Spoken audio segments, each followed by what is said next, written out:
Hello, this is Flaming Dragon giving you some pre-Tigress tips. I love the white tigress as an idea because women are taking responsibility for their own power and learning to transform their own lives, not through makeup companies, not through plastic surgery, but through their own sexuality. In the story The Alchemist by Paulo Coelho, he leaves and, spoiler alert, travels the whole world and ain't this how it always is, comes back and finds out that the riches he was looking for were under his bum the whole time while he sat in his favorite, next to his favorite tree in his yard. And that's how it is as well.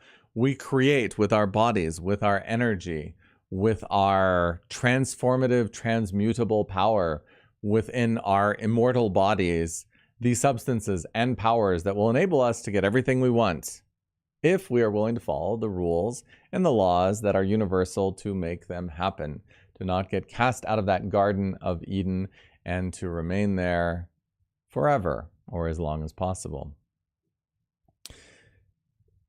And so I'm going to create a series of pre-Tigress teachings where I'm going to talk about some of the ideas and some of the concepts that you may need to look at and or overcome before getting into the deeper stuff. Now, I want to talk about trauma. There is a video for this that I might redo. I want to talk about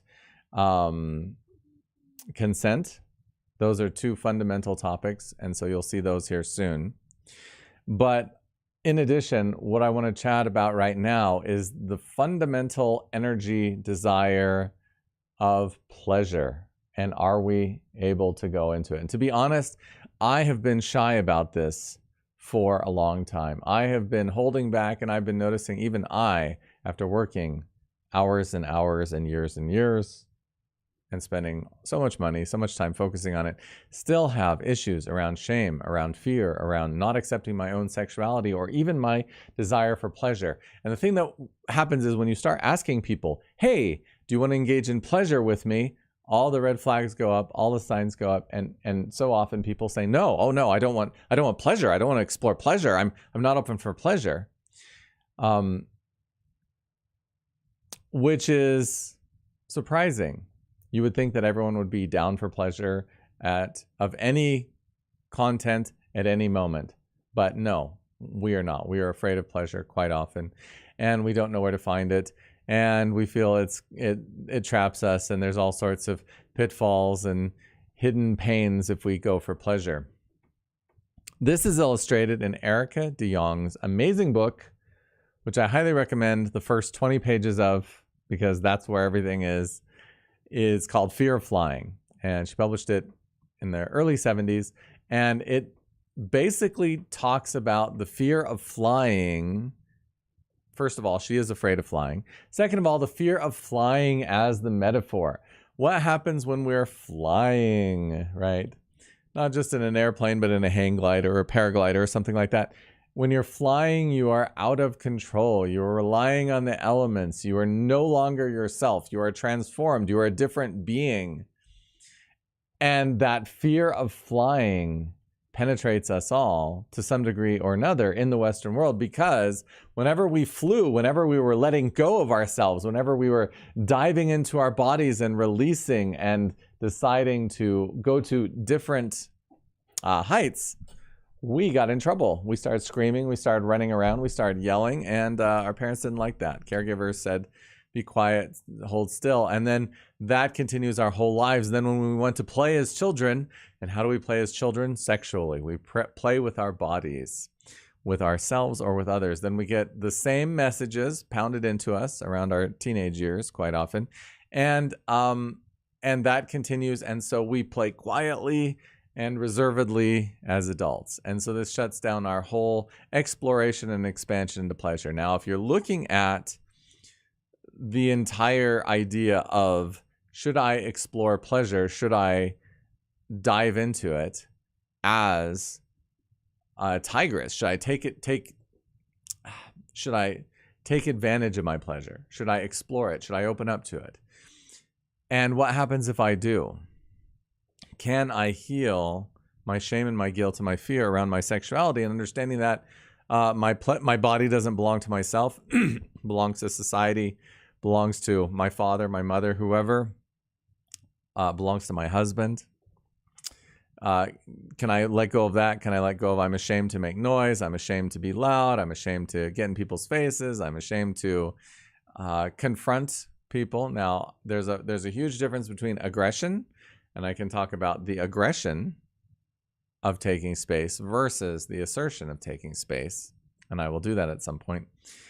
But these are all the questions that are flowing in upon us when we start to look at the white tigress ideas, because the ideas that we formerly had about sex, relationships, family, they kind of all get blown apart. And if you watch the first interview on this channel with the white tigress, she says that exact thing. She says, boyfriends, difficult to impossible to try to maintain if you're going to go down this path.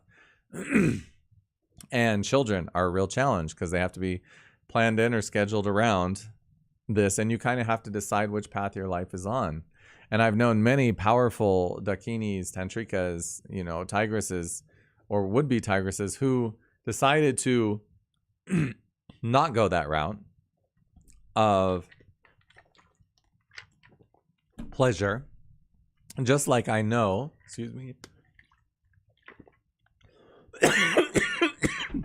just like I know opera singers who decided to have children and forego careers in the opera, even though they had the skills and the talent and the ability to be at the top of the stage. Excuse me. Really becoming famous and fulfilling their magic that way, right? So this happens with women all the time. With men, it's less so. They say, well, do you want to be a jazz pianist or do you want to be a father? Do you want to be a world famous CEO or do you want to be a father? That question seldom gets asked. But with women, it's asked all the time, and nowhere more than in sexuality and in the white tigress practices. So you have to understand, and I love that she said that you're going to really have to consider, what kind of a path am I willing to go down? Am I willing to endure ostracism, rejection? And we have a group, and I have a group of acceptance that we're working toward, that we work with to try to get rid of some of that, because there are others who are on this journey with you or want to be on this journey with you. Do I get rid of, do I risk ostracism and rejection? Do I risk not having that person who's taking care of me? Do I risk going down this path that is very perilous? And even more, am I willing to face the fear of my own energy, of my own power, my fear of flying, my fear of, well, let me tell you a joke. Oh, it's not even a joke, it's a parable.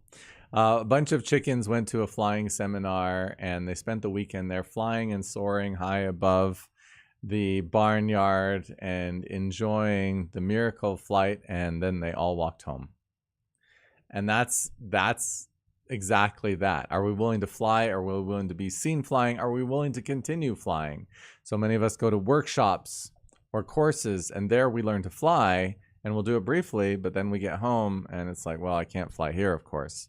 That wouldn't be acceptable. I mean, even the sounds we make, the energy we move, all of that gets questioned and called into question if we try to do it outside of a very careful, structured space.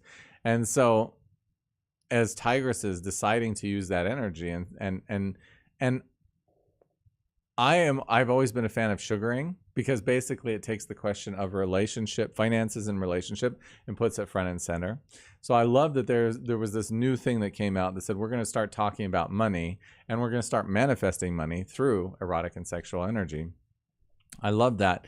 I think this takes it a level further. Now we're not just manifesting money, but we're manifesting youth, we're manifesting longevity, we're manifesting health, and I may suggest also manifesting wealth in bigger ways, if we choose, or whatever else we want, right? Through these energies. But first we have to decide, am I going to embrace it? Am I going to dive into it? Am I going to run with it? And so this is the first question for every tigress. Am I afraid to fly? And am I willing to learn to fly? So many of the women I've worked with, as soon as I mention some extreme sexual experience, will say, oh, I like that, but I never dared say anything. I remember asking someone who was actually working in the sexuality industry. I said, well, what are your fantasies? And she's like, I can't tell anyone. I could never tell anyone. And that was too bad because she was stuck in her shame still, and she didn't differentiate between her fantasies and her reality. And her fantasies were giving her information about her psyche. And so she had the choice to dive in and figure out what those fantasies were about, or not to dive in and just leave them dormant and not gain the consciousness and awareness about herself that she could have through doing so. But again, fear of flying, right? Nancy Friday's Secret Garden, the secret fantasies of women, called Secret Garden because they don't talk about them. So these are all of the questions that get asked at the very beginning. Am I afraid to fly? Can I fly? Am I willing to fly? Am I willing to fly outside the coop? Am I willing to leave the structures that have been so safe for me for so long? Or not, and pursue a different type of life? And am I willing to embrace my pleasure, my sensuality, my sexuality in its raw exploration, which Tigressism explores and speaks to more than perhaps any other contemporary ancient Eastern school of thought about pleasure. Anyway, watch this channel. More coming up.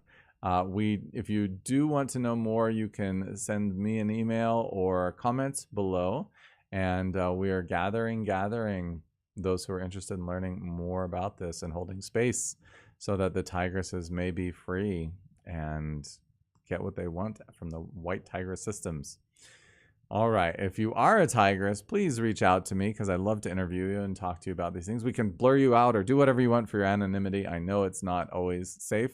Again, speaking of the same topic, but this is the time, I believe, for this to come out, and we will create as much safety as we need. Thank you for watching. Again, Flaming Dragon, broadcasting live to you here from Salt Lake City, and looking forward to speaking to you soon. Take care.